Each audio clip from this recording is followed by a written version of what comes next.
She wasn't just my mom's friend that night. She was a woman who looked at me like I was the only one who had ever truly seen her. And when she whispered, "Promise me you'll never forget this," I knew I never could. I hadn't planned on running into her that day. I was just stopping by my mom's house for the weekend. The kind of visit where you expect familiar smells from the kitchen and the comfort of slipping back into a childhood home. Instead, when I opened the door, I found her standing there, my mom's friend. She was arranging flowers on the counter, her hands steady, her posture graceful. I remembered her vaguely from years ago. Warm, polite, someone who blended into the background of family gatherings. But that afternoon, with the sunlight pouring in through the window, she didn't look like someone's friend. She looked alive in a way that made me pause at the doorway. She noticed me and smiled. "You've grown," she said with a kind of quiet amusement, her voice carrying both familiarity and surprise. I laughed, rubbing the back of my neck, suddenly aware of how young I must look in her eyes, even though I wasn't a boy anymore. The small talk came first, how school had gone, what I was working on, the usual questions. But even in those ordinary exchanges, there was something unspoken between us. The way her eyes lingered a beat longer than they needed to. The way I found myself noticing details I shouldn't have. The soft curve of her smile. The faint scent of her perfume drifting across the room when she leaned forward to place the flowers in the vase. At one point, I reached to hand her a dish towel. My fingers brushed against hers, just for a second, and it sent a surprising jolt through me. She didn't pull away quickly. Instead, she let the moment stretch, her eyes flicking up to meet mine before she looked back down. My chest tightened at that tiny, unremarkable moment that suddenly felt anything but unremarkable. We ended up in the living room later, waiting for my mom to come back from running errands. She sat across from me, legs crossed neatly, her presence both calming and strangely magnetic. She asked about my plans, what I wanted for the future, and I told her more than I expected, about uncertainties, about chasing opportunities one wasn't sure would work out. She listened with genuine interest, tilting her head slightly, as if every word mattered. That's when it struck me. She wasn't just humoring me. She was actually seeing me, and in her eyes, I didn't feel like a kid at the edges of grown-up conversations anymore. I felt recognized. By the time my mom returned, the spell broke, and everything went back to normal. But the image stayed with me. The way the late afternoon light had framed her face, the warmth of her hand against mine, the ease of talking to her like no one else was listening. It was the first moment I realized something had shifted. She was no longer just my mom's friend. She was someone I couldn't ignore. That evening carried with it a softness I didn't expect. The house had grown quiet after dinner. My mom had gone upstairs to make a phone call, and for the first time all day, it was just the two of us. She was sitting at the kitchen table with a cup of tea, her posture relaxed, one hand wrapped around the warm mug.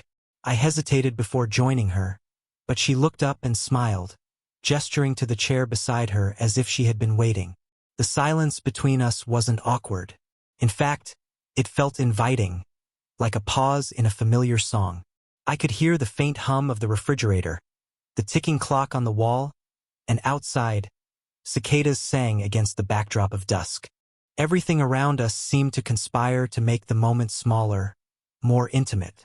She asked me about my life, what I was doing these days, whether I enjoyed being out on my own. I told her about the uncertainty of it all, the way being in your 20s feels like standing on shifting sand. She listened intently, her eyes steady on mine, occasionally nodding or tilting her head in a way that made me feel like my words weren't just filling the air. They mattered. When I asked her in return, she surprised me. She talked about her younger years, choices she made, dreams she once held that life had steered in different directions. Her voice carried no bitterness, but there was a wistfulness threaded through it, a softness that caught me off guard. For a moment, I forgot she was my mom's friend. Sitting across from her, she felt like a woman sharing something real, something fragile. And I realized I wanted to be the kind of person she could share that with. At one point, she laughed, a warm, unguarded sound that made her seem younger, freer. The corners of her eyes crinkled, and she reached across the table to brush a crumb from my sleeve. The touch was so casual, yet my breath caught in my throat.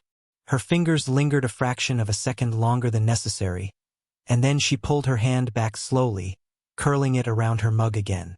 I don't know if she felt the same shift I did, but I noticed how she leaned ever so slightly toward me as we spoke, how her gaze lingered when I answered, how she didn't rush the pauses between words. The light above us was warm and golden, casting shadows that made the kitchen feel like a scene suspended in time.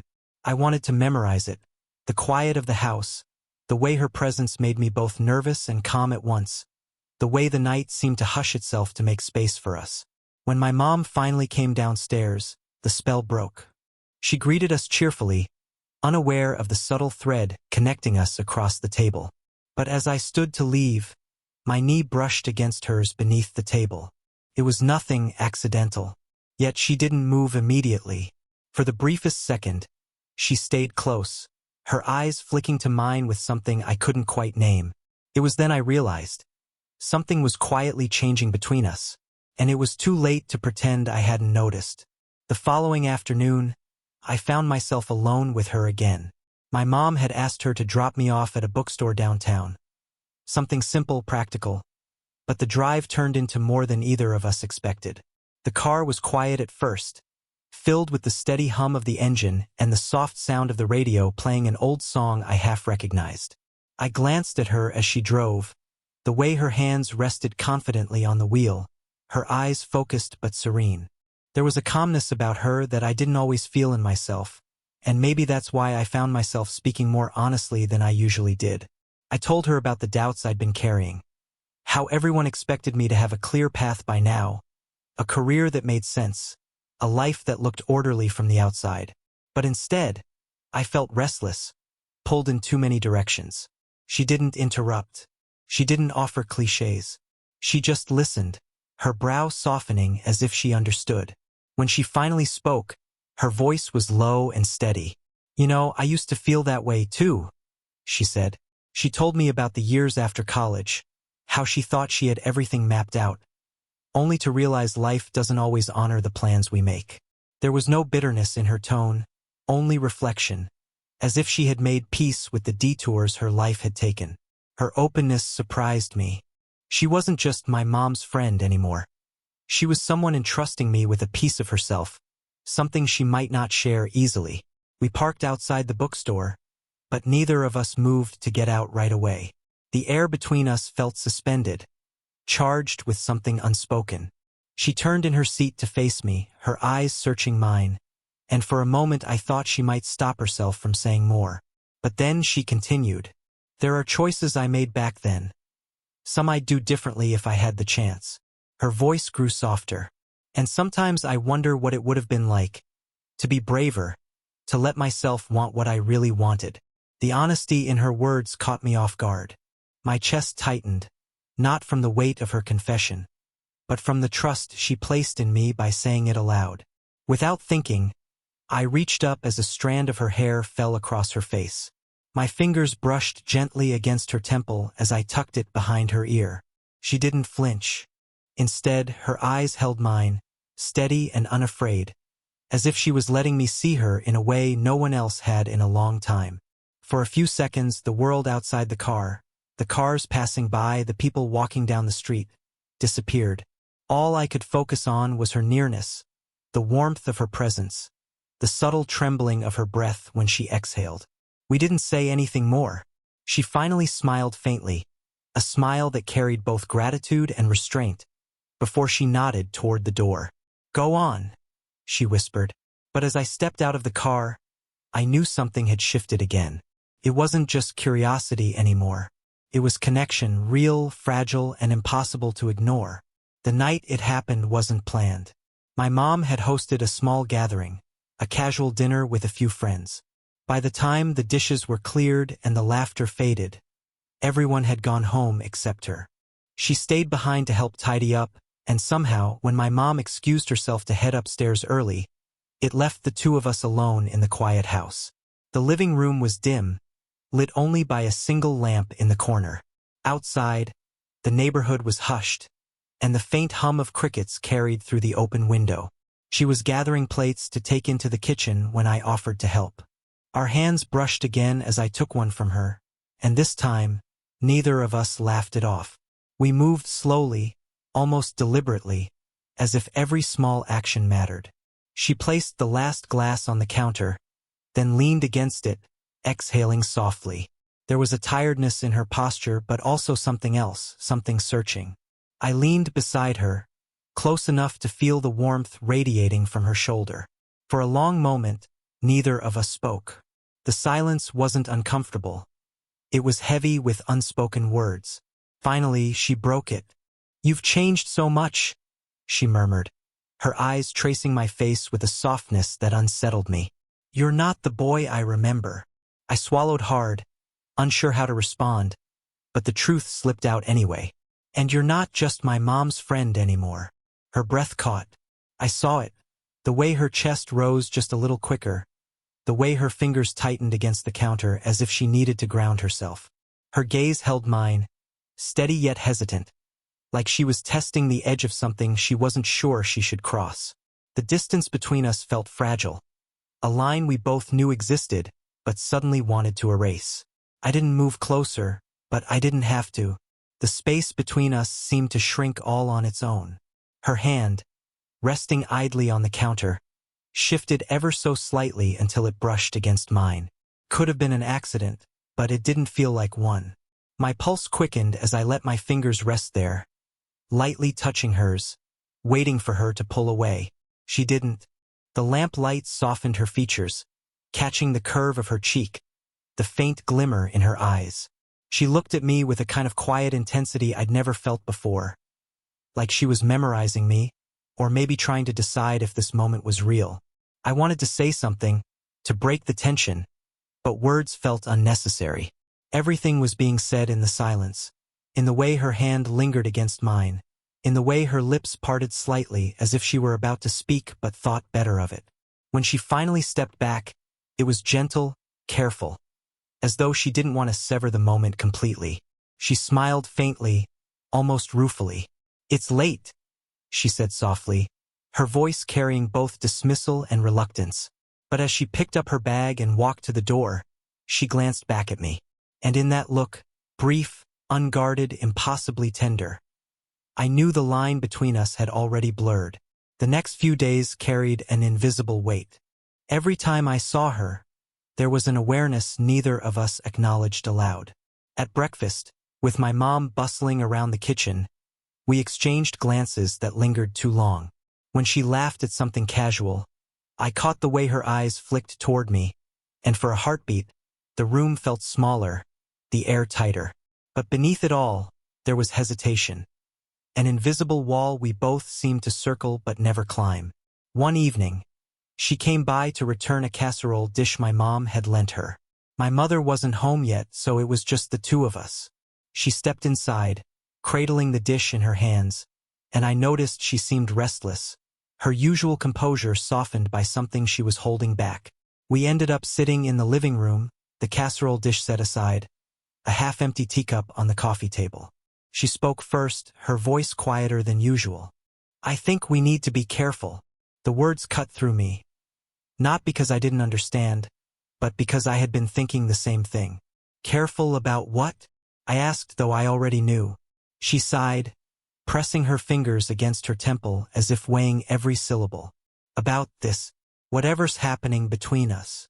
Her eyes met mine, and for a moment, the mask slipped. I saw the conflict there, raw and unguarded. "You're younger. You're my friend's son. People wouldn't understand." I wanted to argue, to tell her it didn't matter, but the truth was, it did. She was right. The world outside this room wouldn't see what I saw, that she wasn't just older.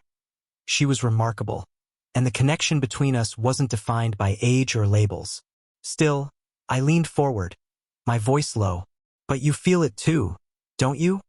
Her lips parted as if to deny it, but no words came. Instead, her gaze faltered, her hands tightening in her lap. That silence was my answer. For a moment, neither of us moved. The tension pressed down on us, heavy and suffocating. but laced with something undeniable. She finally whispered, "I shouldn't." I reached across the small space between us, my hand covering hers. She didn't pull away. Her fingers trembled slightly under mine, her breath uneven.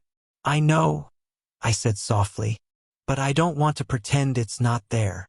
Her eyes glistened then, the sheen of unshed tears catching in the lamplight. She shook her head slowly, almost in disbelief, as if she couldn't decide whether this was the bravest or most foolish moment of her life. We stayed like that, hands touching, words unspoken, for what felt like forever. The distance between what we wanted and what we thought we should do stretched like a tightrope beneath us. And when she finally pulled her hand back, it wasn't abrupt. It was reluctant. She stood, smoothing her skirt as if trying to compose herself, but her voice betrayed her when she said, "We can't, not like this." Yet as she walked to the door, her steps faltered. She looked back once more, her eyes lingering on me with a tenderness that told me everything her words couldn't. The conflict was clear. She wanted to resist, but part of her didn't want to at all. It happened on a night that felt almost unreal, the kind of evening where the world seemed to slow down, as if waiting for something to unfold. My mom had gone away for the weekend, leaving the house quiet. She stopped by, bringing a book she thought my mom would enjoy, and for reasons neither of us explained, she stayed. We sat on the back porch, the air heavy with the scent of rain that had fallen earlier. The wooden boards creaked softly under our chairs, and the only sound was the faint chorus of crickets in the distance. A single lantern cast a warm glow, throwing shadows across her face and highlighting the softness in her expression. We spoke at first about safe things, memories of my mom, old stories, plans for the coming week. But as the night deepened, so did the conversation.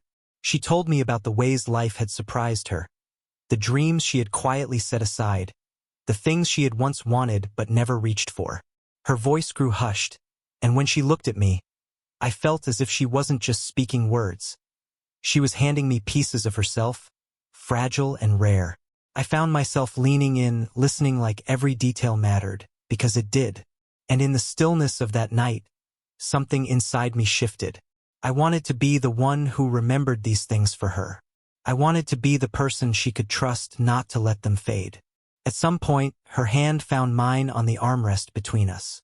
It was a gentle touch, hesitant at first, but then her fingers curled around mine as though she needed the contact to steady herself. My pulse thundered in my chest, but I stayed still, afraid that moving might break the spell. She turned slightly toward me, her eyes luminous in the dim light. Her voice trembled, but it was steady enough to hold weight. "You've made me feel alive again, in a way I didn't think was possible." Her words struck something deep in me, leaving me both breathless and humbled. Then she leaned closer, so close I could see the faintest quiver in her lips, the glimmer of unshed emotion in her eyes. "Promise me," she whispered, her thumb brushing softly over the back of my hand. "Promise me you'll never forget this." The world seemed to stop. The sound of crickets faded. The air stilled. Even my own breath caught. All I could feel was her warmth, her nearness, the trembling vulnerability she was allowing me to see. I swallowed hard, my voice low but certain. "I promise." She closed her eyes at that, a tear slipping free, though her smile carried a fragile beauty. For a long moment, we simply sat there, hands entwined, the silence between us speaking louder than anything else could.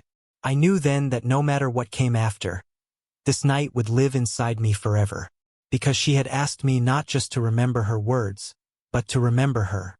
The morning after felt different.